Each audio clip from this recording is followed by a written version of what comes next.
In our previous tutorial, we have made a deposit to get started on restaking on Tangle. Now let's get started on making a delegation by visiting the Delegate tab. First, select the asset you want to delegate to an operator. Let's do Arbitrum for this example, as we have made a deposit in the previous tutorial. Here, you will see the total deposit balance available for making a delegation of the selected asset. Now, let's proceed with selecting an operator for delegation.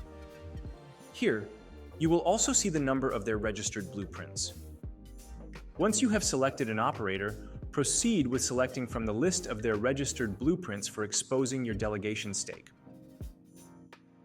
Enter the amount you would like to delegate to the selected operator.